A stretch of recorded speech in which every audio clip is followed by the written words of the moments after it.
Subhanallah, Alhamdulillah. Tadi kita dah bersama dengan Farah dan sekarang ni kita nak meneruskan perjalanan ilmu ni. Ini sangat penting. Ini tentang kerukunan rumah tangga.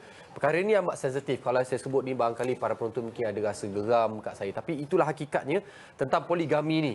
Dia perlu dilaksanakan dengan ilmu sebab kita takut nanti dia berkaitan dengan keturunannya, berkaitan dengan harta pusakanya. Banyak perkara yang kita sekarang terlepas pandang. Sementara lagi hari ini kita bersama dengan Ketua Pegawai Eksekutif Yayasan Ad-Din, Ustaz Muhammad Sabri Nordin, yang akan bercerita tentang poligami ni. Ustaz, kadang macam ni, kita nak faham hak seorang wanita. Ya betul, suami nak berkahwin, nak berpoligami. Tak ada ke isteri boleh bersuara, saya tak setuju bang. Abang kata tak peduli, keputusan abang muktamad. Kan, kalau sayang halang abang, nanti saya pun berdosa. Jadi kita ni bagi mewakili kaum wanita, ada tak ruang untuk wanita menghalang ataupun merasakan ataupun menyuarakan ketidakbersetujuannya dalam keputusan suami berpoligami? Baik, terima kasih. Rasa macam tak berapa berani nak balik rumah. Jawab hati-hati saja. Hati-hati. Saya tanya soalan je. Ini soalan mantap. Soalan cepuk cemas nama dia. Baik, terima kasih atas soalan yang sangat membuka minda kita begini ya. Baik. Firman Allah Subhanahu wa taala, A'udzubillahi minasyaitonir rajim. Bismillahirrahmanirrahim. Ar-rijalu qawwamun 'alan nisa. Baik, orang lelaki ni adalah pemimpin bagi orang perempuan. Namun sebagai seorang pemimpin dia ada sifat-sifat dia. Baik. Ada sifat yang lemah, ada sifat yang kuat dan sebagainya ya. Namun di situ dia perlukan kepada pembantu dia. Baik. Siapa pembantu ni? Itulah isterinya. Baik. Namun di dalam membina kerukunan rumah tangga itu kadang-kadang berlaku keretakan, berlaku macam-macam hal lah yang berlaku dalam rumah tangga kita. Justru itu kadang-kadang mungkin boleh berlaku ya percintaan tiga segi. Alamak. Ada skandal pula. Ya, ada macam-macam cerita ya. Ada juga disebut sebagai penyakit ain. Penyakit ain? Penyakit ain. Macam mana penyakit ain tu? Termenung je.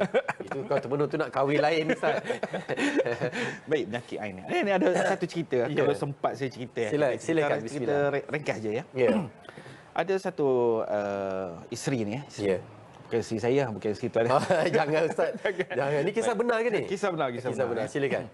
Baik, isteri ni suka post sesuatu yang berlaku dalam rumah tangga dia. Contoh macam bahagianya dia, anniversary-nya dia, hadiahnya, sweetnya suami dia dengan anak-anak dan sebagainya, menunjukkan bahawa suami dia sangat bertanggungjawab terhadap diri dia dan juga anak-anak. Sehinggalah satu ketika ada seorang perempuan ni terlihat pus-pus isteri dia ni. Baik. Ya. Lama-lama isteri perempuan ni rasa macam dia adalah sebahagian daripada keluarga. Keluarga perempuan. Baik. Menikmati rasa bahagia tu. Menikmati rasa bahagia tu. Baik. Ya. Jadi lama-lama dia sudah jatuh cinta dengan suami orang tu. Subhanallah. Nak tak nak dia tak dapat tahan perasaan cinta tu. Suatu hari dia jumpa dengan lelaki ni. Cakap, "Bang, saya nak kahwin dengan abang." Macam mana? Macam mana? Ustaz jangan tanya saya, Ustaz live ni. Ustaz, kalau orang tanya Ustaz macam mana? Ustaz, saya... So apa jawapan dia? Apa jawapan dia? Dia kata kalau nak kahwin dengan saya, tanya isteri saya. Tanya isteri saya. So dia pergi jumpa dengan isteri dia, cerita nak kahwin dan sebagainya. Isteri dia letak satu syarat. Dia kata, boleh kalau nak kahwin dengan suami saya? Satu syarat. Iaitu tinggal bersama. Tinggal bersama satu rumah? Tinggal bersama satu rumah. Uish, jadi kerja ni. Apa jawapannya? Kata isteri yang pertama tadi, kalau aku makan ikan masin, kau makan ikan masin. Kau makan ikan masin.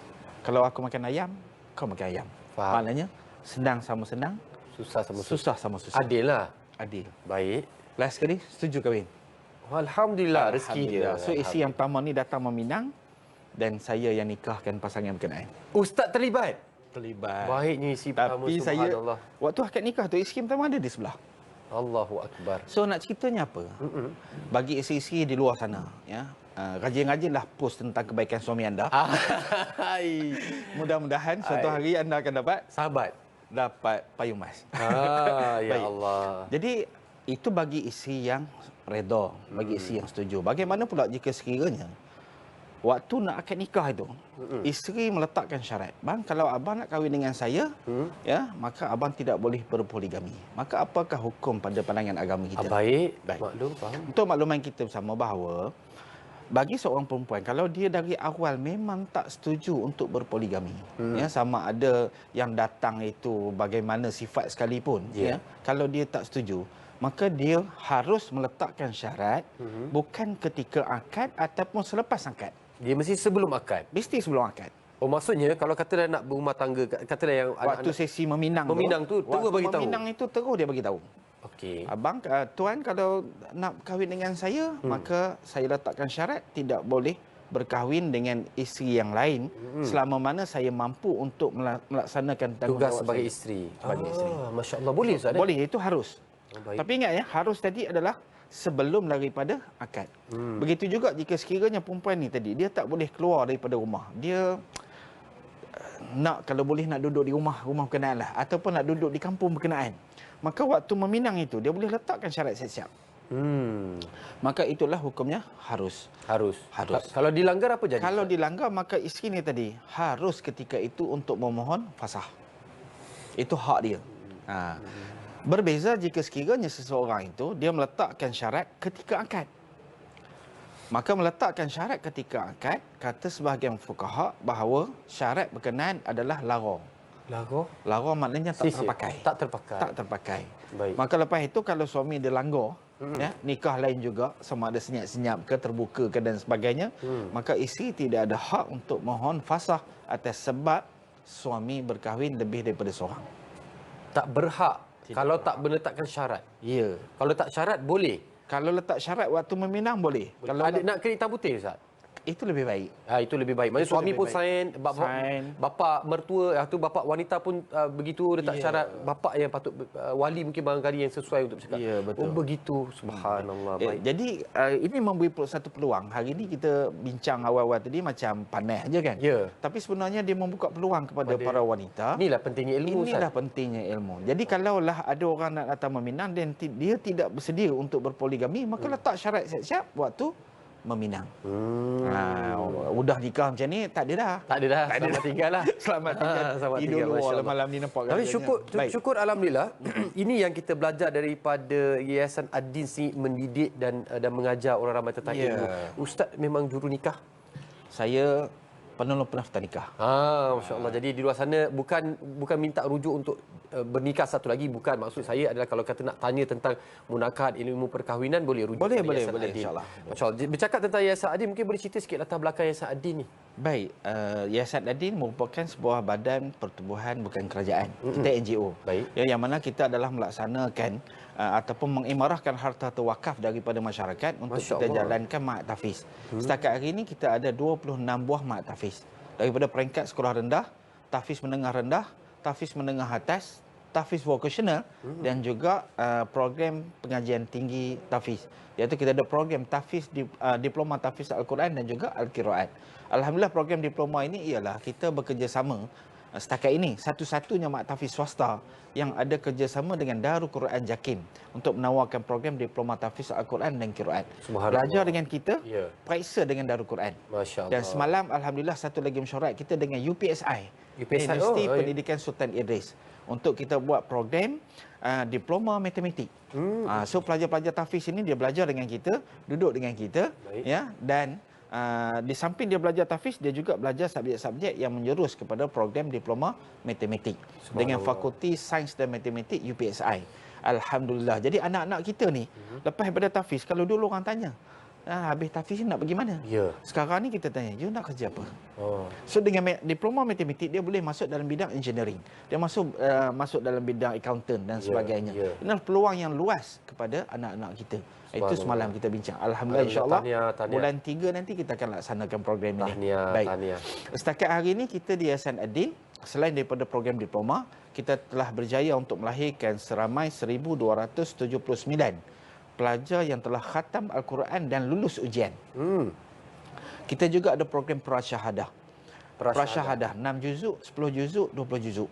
Ya, bagi anak-anak yang tidak ada keupayaan untuk meneruskan dalam dunia akademik, maka mereka boleh masuk dalam program TVET, kita panggil tahfiz TVET. Masya-Allah. Alhamdulillah setakat ini kita ada 5 buah Tahfiz Tibet. Jadi anak-anak yang tidak cemerlang akademik jangan risau. Ya, kita boleh masuk ke dalam program Tibet. Tibet maksudnya dia boleh belajar Al-Quran pada masa Belajar sama boleh Quran kemahiran. dalam masa yang sama dia ada kemahiran. Dapat SKM, Sijil Kemahiran Malaysia. Biasa, masya-Allah. Sijil Kemahiran Malaysia. Yang mana SKM ini dikeluarkan oleh JPK, Jabatan Pembangunan Kemahiran di bawah Kementerian Sumber Manusia. Luar biasa. Jadi apa juga bidang yang anak-anak perlu boleh. Ya, alhamdulillah setakat hari ini untuk program tahun 2024 kita sudah menerima permohonan daripada anak orang asal.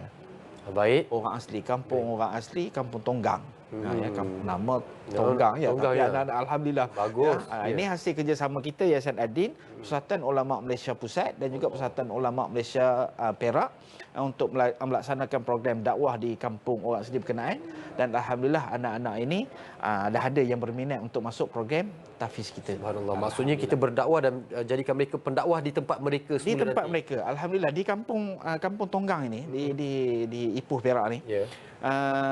Mereka ada surau di Jumaat.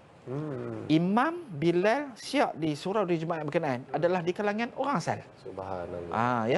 Itu dah yang kami di Yayasan ini kita bantu mereka. Ya, jadi hasil daripada sumbangan masyarakat, wakaf, infak dan juga sedekah mereka daripada masyarakat ini kami salurkan bukan semata-mata kepada pelajar tahfiz, tetapi kepada lain-lain asnaf termasuklah kepada orang asal. Jadi kita bantu imam di sana, bantu Bilal di sana, dan juga di Kampung Tonggang ni dia ada sekolah agama rakyat sendiri. Ya. Yang mana guru yang mengajar di sekolah agama rakyat ini adalah di kalangan orang asal juga. Subhanallah. Jadi maksudnya kita berdakwah juga pada mereka. Berdakwah juga. Jadi Ustaz, anak-anak ni dididik melalui wakaf orang ramai. Wakaf orang ramai. Masya Allah. Kalau tidak macam mana kita nak menjalankan dengan baik kan. Tapi alhamdulillah melalui sumbangan wakaf dan infak daripada masyarakat, alhamdulillah kita dapat melaksanakan pendidikan tahfiz ini secara sistematik. Yang paling menarik sekali, ibu bapa boleh melihat ya perkembangan anak-anak mereka melalui handphone je. Anda tengok hari ni anak aku hafal berapa muka, bagaimana pendidikan akademik dia, bagaimana pendidikan agama dia, semuanya boleh terpampang di handphone dia.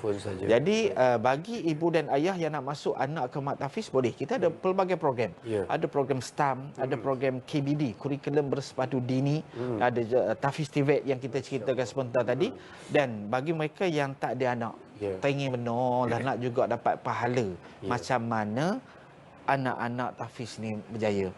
Nak juga dapat pahala macam mana ibu dan ayah yang dapat hantar anak ke mak tahfiz. Macam mana nak dapat pahala macam ni? Yang mana satu huruf kata Nabi kita baca daripada Al-Quran ini kita dapat 10 pahala. Dapat 10 kebaikan. Ya. Jadi anak dah tak ada dah macam mana nak buat. Tidak lain dan tidak bukan ialah melalui program wakaf dan juga infak serta sedekah.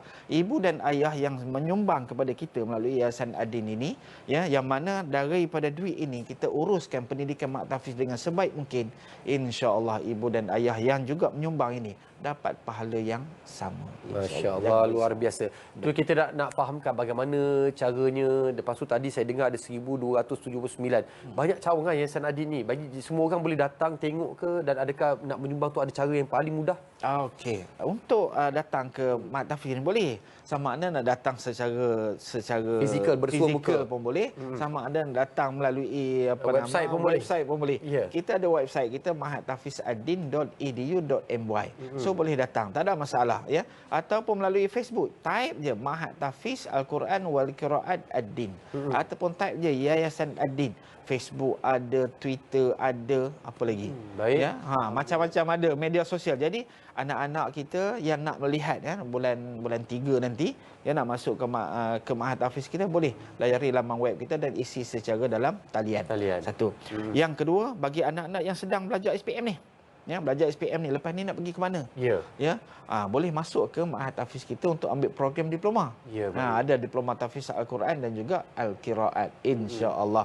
Baik, bagi mereka yang nak menyumbang pula, ya, ada beberapa cara. Yang pertamanya ialah boleh terus bank in ke dalam akaun kita.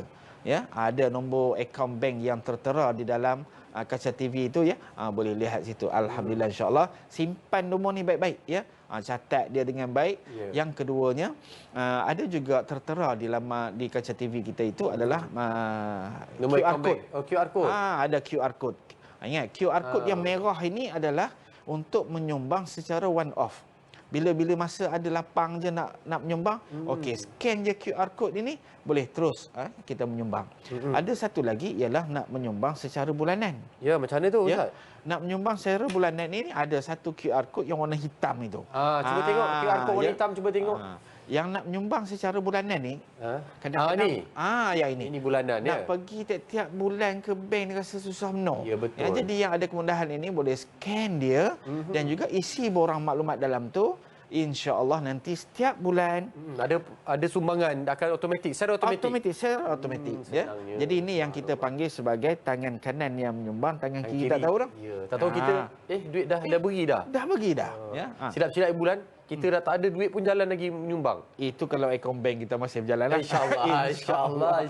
Baik, kalau dah menyumbang secara bulanan, boleh tak kalau kita nak, mungkinlah waktu itu kita dah rasa sesak dan sebagainya. Ya. Boleh tak kalau kita nak berhentikan? Boleh.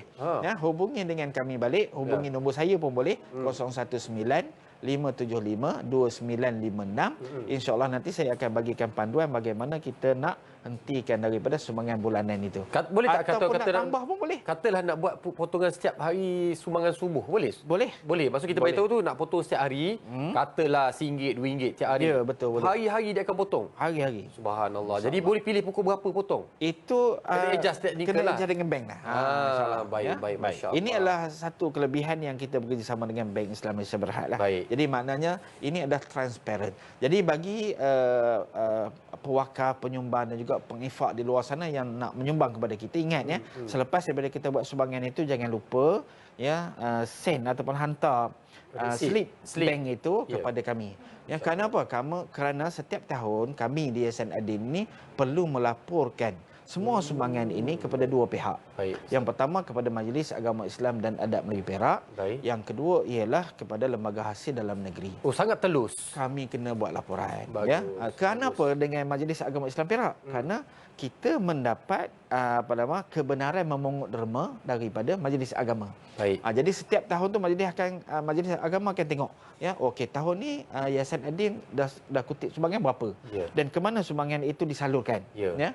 Begitu juga dengan zakat. Ya, kami juga adalah amil yang dilantik oleh Majlis Agama Islam dan Adab Melayu Perak. Yang mana duit zakat ini kami serahkan kepada majlis agama. Majlis agama akan keluarkan satu resit. Resit ini boleh dapat pelepasan cukai, rebate cukai 100%, dan juga 50% daripada kutipan zakat ini akan diserahkan kepada Yayasan Adin untuk diagihkan kepada 6 asnaf. Termasuklah tadi anak orang asal, anak fakir miskin, fisabilillah, anak-anak kita yang nak menyambung pelajaran ke peringkat yang lebih tinggi, sama ada universiti dalam dan juga luar negeri. Ya, ini juga kita akan bantu insya-Allah. Jadi bagi anak-anak yang golongan asnaf, boleh ke masuk ke Mak Tafi ini nanti yuran macam mana dan sebagainya. Jangan risau, insya-Allah kita ada bantuan daripada zakat dan juga sumbangan daripada masyarakat yang sentiasa menyumbang ya, sehari RM1, RM2. Kalau 1 juta menyumbang RM1, alhamdulillah. Insya-Allah perkembangan pendidikan tahfiz ini dapat meningkat dengan lebih baik lagi. Hasil daripada wakaf, sumbangan dan juga infak serta zakat daripada masyarakat setempat. Subhanallah, luar biasa. Ini dia antara hasil-hasil yang akan kita lahirkan insya-Allah, mudah-mudahan daripada anak-anak Yayasan Adin. Tengok macam ustaz ni kan, pakar dalam bidang munakat ni, insya-Allah saya bantu sebab ilmu ni sangat penting. Jadi benda yang ada jelas dalam agama tak perlu kita sembunyi-sembunyikan. Yang jelas tetap jelas. Agama tak ada benda yang di atas pagar. Jadi ustaz, terima kasih banyak. Ada sekian boleh ada seminit lagi. Seminit macam mana tu? Baik. Sila. Bagi isteri perempuan yang dia nak menikah dengan seorang suami orang, ingat dia, dilarang bagi perempuan ini untuk menghalang suami tadi menceraikan isteri dia untuk dia menikah dengan lelaki. Baik, masya-Allah. Ini penting. Itu penting sangat. Betul, ada cinta dengan suami orang, jangan suruh dia cerai pula. Berdosa besar merosakkan masjid. Nabi larang sangat benar. Baik, insya-Allah. Baik, terima kasih ustaz. Ada sekian rumah. Kita kena ada satu sesi lain ni. Baik, ada sekian rumah, kita jumpa lagi dan kita akan teruskan sebentar lagi untuk sesi seterusnya untuk kita mencari ilmu. Berehat seketika.